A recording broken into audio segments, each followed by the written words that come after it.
8부 시작합니다. 공부를 못하는 데다가 가정 형편도 넉넉지 못하다면? 나는 그런 사람들이 기쓰고 대학 가려 하고 대학원도 가려는 태도를 아주 안 좋게 생각한다. 공부를 잘하는 것도 아니니 장학금도 못 받을 것이고 가족들이 학비를 조달할 텐데 결국은 자신의 학벌 허영심을 만족시키고자 가족을 희생시키는 것일 뿐이므로 다른 길을 찾는 것이 바람직할 것이다. 공부를 안 하는 데다가 가정 형편도 넉넉지 못하다면? 일단은 공부에 전념해보고 나서 생각해라. 전공이 기초학문 분야라면 어떻게 하여야 하는가? 봉급 생활자로 살고 싶다면 공무원 시험이나 고시 등이 탈출구가 될 것이다. 교직 과정을 이수해 놓는 것도 나쁘지는 않겠지만 임용률이 아주 낮다는 사실과 때로는 더티 플레이를 해야 한다는 것을 염두에 두어라. 오히려 프로급 과외교사로 나서는 것이 현명할 수도 있다. 끝으로 이상야릇한 자격증에 혹하여 시간과 돈을 뺏기는 어리석음은 일찌감치 버려라. 그보다는 중소기업에 들어가 일을 배우며 경력을 쌓은 뒤 전직을 시도하여 보는 것이 더 바람직할 것이다. 중소기업은 기술 계통이 아닌 한 전공에 크게 예민하지 않기 때문이다. 내가 경영하였던 회사들 역시 중소기업 수준이었기에 언제나 직원 모집 광고에 전공 불문이 명시되었으며 개인적으로도 직원들이 대학에서 무엇을 전공했는지 거의 기억하지 못했다. 내 경험으로 볼 때는 순수학문 전공자들 중에도 능력 있는 사람들이 의외로 많았다. 사족 1961년 군사 쿠데타가 발생하고 나서 군인들이 정권을 꽉 움켜쥐자 그 뒤 수년 동안 우수한 대입 수험생들은 사관학교에 가는 것을 목표로 삼았다. 이 사실은 무엇을 의미하는 것일까? 우수한 학생들이 몰렸으니 그 뒤로 줄곧 사관학교 안에서 그리고 졸업 후에도 줄곧 경쟁이 너무나도 치열했다는 말이다. 요즘은 공대가 인기가 없다. 하지만 나는 바로 그 이유 때문에 지금이 공대에 갈 절호의 기회라고 자신있게 말할 수 있다. 우수한 학생들이 모두 고시 공부에 매달리거나 의사가 되려고 하니 공대 쪽은 내부 경쟁이 그만큼 약할 수밖에 없고 10년 후에는 적어도 밥 먹고 사는 걱정은 하지 않게 될 것이며 사람에 따라서는 대박을 터뜨리는 것도 보장된다. 반면에 지금 의대나 법대에 가는 학생들은 10년 후에 어떻게 될까? 지금 그쪽 세계의 실상을 그 학생들이나 그 부모들이 잘 몰라서 그러는 것 같은데 10년 후에는 아마도 과반수는 아니 그보다 더 많은 수가 후회할 것이다. 앞에 글은 2004년경에 올린 글이며 그로부터 15년이 넘은 현재의 상황에서 공대, 의대, 법대 출신자들의 상황을 살펴보아라. 의사인 경우 개업 비용이 만만치 않으며 봉직은이 페이닥터라고 한다인 경우 경력에 따라 월 1천 2천만 원 정도 받게 되는데 서울 임금보다는 지방이 더 많이 받지만 지방에서의 생활비는 개인 부담이다. 변호사의 수입은 평균적으로 그보다 더 낮아졌다. 삼성전자나 하이닉스의 경우는 평균 연봉이 1억 2천을 넘으며 30대 초반에 수억 원대를 받는 경우가 드물지 않다. 물론 의대의 매력이 전부 사라진 것은 전혀 아니다. 비록 주 6일 근무가 당연시되고 보험진료 기반이기에 정부 규제가 크고 의료사고 위험도 존재하지만 의사들의 수입은 같은 의대를 졸업하였다면 1등과 꼴등의 편차가 크지 않으며 여러 가지 이유로 일을 그만두었다가도 다시 일을 할 수도 있고 개업의인 경우에는 진료 과목에 따라 70세가 넘어서도 할 수 있으나 육체적 현장성이 너무 강하다. 공대나 법대인 경우에는 졸업 후 1등과 꼴등의 격차가 일을 하는 과정에서 능력에 따라 점점 더 크게 벌어진다. 저소득층 중고생들 가운데 성적이 중상위권에 있는 학생들에게 학원비를 지원해주는 장학사업을 10여 년 정도 하였을 때 그 당시 세이노 카페에서 그 학생들을 10일로 코치하여 주는 멘토들을 많이 뽑았었다. 그 멘토들에게 다시 한번 고마움을 표한다. 나는 고3 학생이 지원하는 대학의 원서비를 추가로 지급하였는데 조건이 있었다. 그 지원 학과가 내 마음에 들어야 했다. 이류 대학에 속하는 곳의 국제경영학과 지원 원서비는 지원하지 않으면서 꿈 깨라. 내 수준으로는 절대 국제경영 근처에도 가지 못한다고 했고 인류대의 철학과 사회학과 천문학과 등등도 지원하지 않았다. 전문대학의 인테리어학과는 지원하였다. 나의 원서비 지원 기준은 졸업 후 밥벌이 할 수 있는가였다. 고교생들은 전공을 선택할 때 개꿈 꾸는 경우가 상당히 많다. 공대생들은 자기 스스로 실습을 많이 하여야 하며 자기 전공과 관련된 다른 과목들도 알아야 한다. 인류대 공대 졸업자들 중 교육의 폐기에 달린 릴레이의 작동 원리도 제대로 모르는 놈들을 나는 여러 번 보았다. 전공은 실전에서 어떤 의미가 있는가 대기업이든 중소기업이든 간에 신입사원이 대학에서 뭔가를 전공하였다고 해서 그 분야의 일을 잘할 것이라고 믿는 것은 절대 아니다. 그저 비전공자보다야 좀 나으려니 생각하면서 잠재 능력이 있을 것으로 기대할 뿐이다. 그러고는 재교육을 실시하는데 국내 대기업들은 대졸 신입사원에게 최소 6주 이상 최대 6개월까지 강도 높은 교육을 실시하기도 하고 교육기간에는 그저 예절 교육과 지옥 훈련 같은 것만 실시하고 실제 지식은 수개월 이상씩 직무 교육을 통해 가르치기도 한다. 어떤 전산 관련 회사들은 전산 전공자들을 뽑아놓고서 10주 이상 전산 재교육을 하기도 한다. 어느 조사에 의하면 중견 기업 이상에 입사한 422명의 대졸 신입사원 중 무려 65%가 대학에서 배운 지식 및 기술의 수준과 실제 기업 현장에서 요구되는 수준 사이에 커다란 차이가 있음을 알게 되었다고 하였다. 기업 입장에서 볼 때는 전공 졸업자들을 데려와도 당장은 별 도움이 안 되고 오히려 시간과 돈을 투자하고 기다려야 하므로 점점 더 신입사원을 채용하기를 꺼려하고 경력자 위주로 인사정책을 펴게 된다.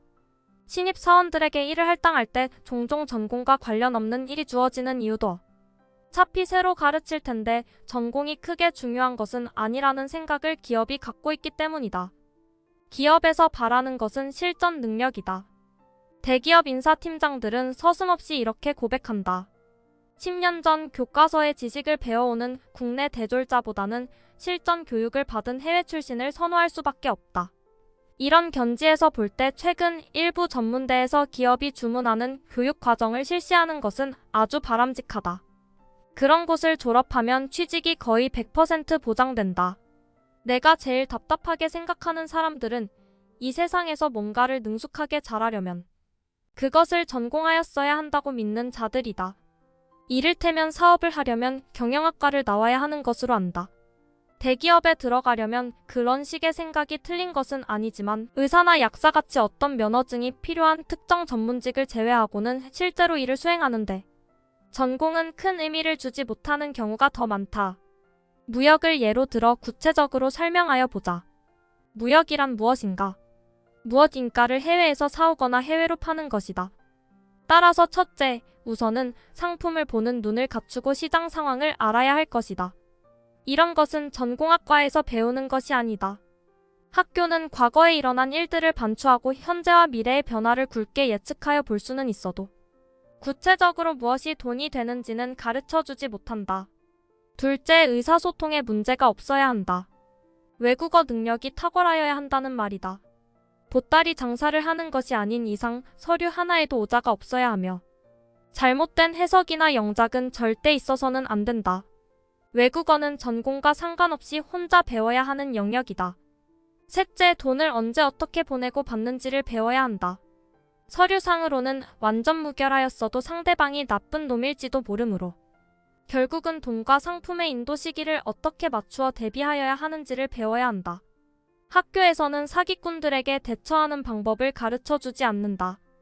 기껏해야 클레임 처리하는 방법들인데 해결에 시간이 엄청 걸린다. 넷째, 관세를 절약할 수 있는 방법을 알아야 한다.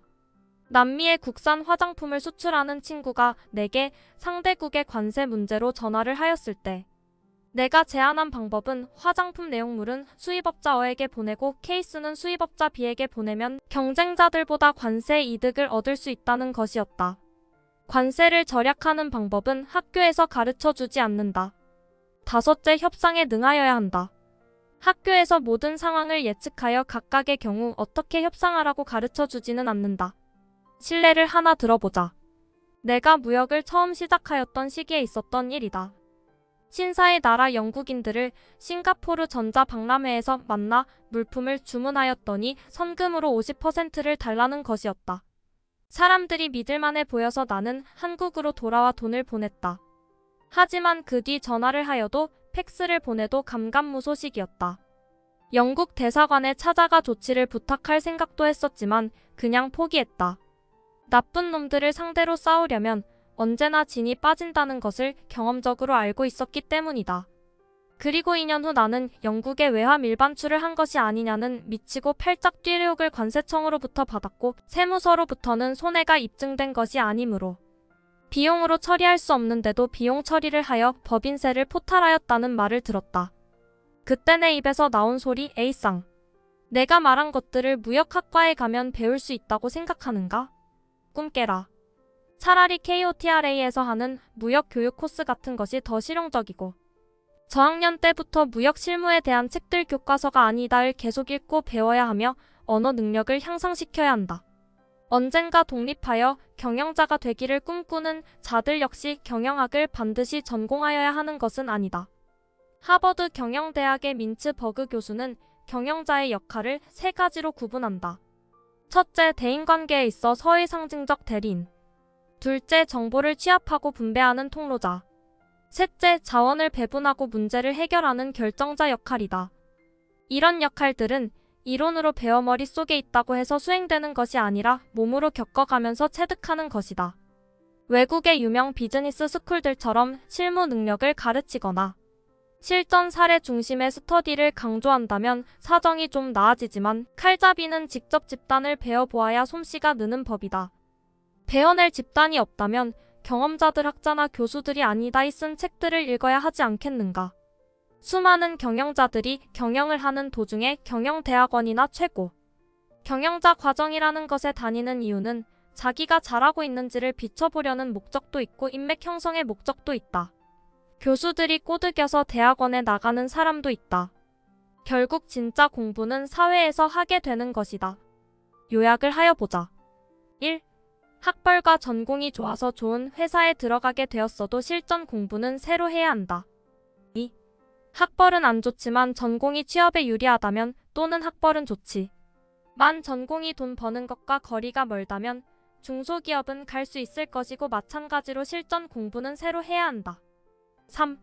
학벌도 전공도 신통치 않지만 취직을 하여야 한다면 당연히 실전 공부를 미리 하고 그 증거를 제시하여야 한다. 4. 학벌이고 뭐고 아예 없어서 독립을 하고자 한다면 실전 공부를 해야 한다. 문제 앞에 나온 사람들 중 실전에서 먼저 승리할 사람은 답 학벌이고 전공이고 뭐고 개의치 않고 실전에 들어가기 전에 실무에 필요한 지식들을 먼저 획득한 사람이다. 실전에 들어가고 난 뒤에는 실전을 치르느라 공부할 시간을 만들기가 쉽지 않다. 내가 젊었을 때 닥치는 대로 배우라는 이유가 바로 그것이다. 무엇을 공부하여야 하는가? 2022 무엇을 공부하여야 하는가? 1. 일당직 노가다 같은 일을 하고 있다면 그 일을 잘하는 방법부터 배워나가고 그 일과 관련된 책부터 먼저 읽어라. 현장에서 일을 잘하는 사람이 누구인지 살펴보고 그 사람에게 일 좀 잘할 수 있게 가르쳐 달라고 부탁하여라. 그 일에서 네가 인정받지 못하면 너는 무슨 일을 하여도 마찬가지이다. 야단을 호되게 치는 사람 밑에서 일하는 것이 너를 인격적으로 존중해주는 것으로 보이는 사람 밑에서 일하는 것보다 너에게 훨씬 더 좋다. 부자 되는 법 같은 책들은 읽지 마라. 헛꿈만 꾸게 되면서 일확천금만 노릴 테니까. 2. 무슨 일을 하건 일 못한다고 따돌림 당한 경험이 많다면 단순하고 반복적인 일을 하는 것이 좋고 오로지 일에 대한 숙련도와 정확도를 높이는 방법을 배우는 것을 우선적으로 하여야 한다. 위 일기에 해당하는 사람들은 아래 3, 4, 5, 6은 모두 무시하여라. 3. 나이에 상관없이 제일 먼저 배워야 할 것은 엑셀이다. 이게 모두 80년대 말이었는데 엑셀이 등장하였고 함수를 익혔다. 나이 70을 바라보는 지금은 많이 잊어버렸으나 여전히 웬만한 것은 다 할 줄 안다. 엑셀을 배워야 하는 이유는 돈과 관련된 데이터를 처리할 수 있는 유용한 프로그램이기 때문이다. 모든 함수를 외워야 할 필요는 없고 나중에 일을 할 때 이런 걸 처리할 수 있는 함수가 있는데 그게 뭐였더라? 하는 단계에서 그 함수를 찾아서 적용할 수 있는 수준 정도이면 충분하다고 본다. 4. 그 다음에는 다른 어떤 외국어보다도 먼저 영어 공부를 하여야 하는데 어중간한 실력이면 실전에서 사용할 기회가 많이 주어지지 않을 것이다. 예를 들어 토익 700점 직원과 토익 900점 직원이 있을 때 영어 사용 기회는 900점 직원에게 집중적으로 주어지고 그러면서 그 직원의 실력은 계속 증가하게 되지만 700점 직원의 경우에는 900점 직원이 휴가나 병가 등의 이유로 자리를 장시간 비울 때 비로소 기회가 주어지게 되는데, 당연히 900점 직원보다는 그 능력이 열등하기에 이 직원은 안 되겠어라고 찍히기 마련이다. 하지만 토익 만점자라고 해도 사고력이나 논리력이 떨어지면 관련 업무에서 배제되게 된다. 죽어라 공부해도 영어 실력이 늘지 않으면 포기하고 영어와는 무관한 일을 찾아야 할 것이다. 영어 실력을 높이고자 영어 사용 국가로 워킹 홀리데이를 가거나 어학연수를 가는 사람들이 꽤 있는데, 한국에서 영어 실력을 웬만큼 닦은 뒤에 가면 효과가 있겠지만 중간도 안 되는 실력으로 가면 말짱 도루묵이다. 의외로 회화 공부를 영어 공부로 생각하는 사람들이 많은데, 글쎄다 미국 거지들도 영어 회화는 잘한다. 하지만 어린 자녀하고 같이 해외여행을 하고 싶다면 회화를 공부하는 것이 좋다. 그 다음에는 자신의 문과 적성과 이과 적성이 어느 정도나 되는지 스스로 파악하여야 하는데, 나는 각종 적성 검사들을 크게 믿지는 않는다. 문과 적성은 문장 이해력이 어느 정도인가에 의하여 판정될 수 있으며, 이과 적성은 각종 기계들의 작동 원리에 대한 이해 수준이 어느 정도인가에 의하여 판정될 수 있다. 예를 들어 헤어드라이어를 살펴보자. 헤어드라이어 속에는 모터가 팬을 돌려주어 바람이 나오고 그 바람의 강도를 선택할 수 있고, 뜨거운 바람을 원하면 스위치로 강중약을 선택할 수 있다. 그 어떤 드라이어도 모터가 돌지 않으면 뜨거운 바람을 나오게 하는 히터는 작동하지 않는다. 모터가 안 도는데도 뜨거워지면 고장난 것이다. 고등학생 수준에서 헤어드라이어를 분해하고 그 원리를 정확히 파악하고, 각각의 부품들을 예를 들어 모터에 달려있는 다이오드와 스위치들에 대해 인터넷에서 검색한 후 그 작동 원리를 이해한다면 이과적 재능이 탁월한 것이다. 물론 이때 모터가 돌아가는 원리도 정확히 알아야 한다. 이과 적성을 키우려면 초중생 때부터 각종 과학 키트들의 조립을 좋아했어야 한다. 레고 조립을 잘한다거나 공룡들의 이름을 모두 알고 있다거나 같은 것은 별로 도움이 안 된다. 초중고 자녀가 있는 부모라면 스티븐 존슨의 우리는 어떻게 여기까지 왔을까를 자녀와 함께 읽어볼 것을 적극 권유한다. 공대 전자과나 전기과를 나온다고 해서 이과 적성 적합성이 저절로 올라가는 것은 정말 전혀 아니다. 수많은 공대 졸업자들이 겉보기에는 전문가 같지만 암기 지식의 보유자들이기에 실제 현장에서는 맥을 못 추는 경우가 많다. 당신이 공대 졸업자라면 헤어드라이어를 분해하고 얼마나 정확히 아는지 스스로 판단하여 봐라. 10중 8구 대충 아는 정도일 것이다. 이과 출신자의 대충 아는 지식은 실전에서 전혀 쓸모가 없다. 고교 시절에 배우는 논술은 과목과 분야를 막론하고 논리력을 키우는 것이 기에 중요하지만 가장 중요한 논술은 인문계 논술이며, 자연계 논술이나 수학 논술은 적어도 내 눈에는 영재 뽑기 문제들 같이 보인다.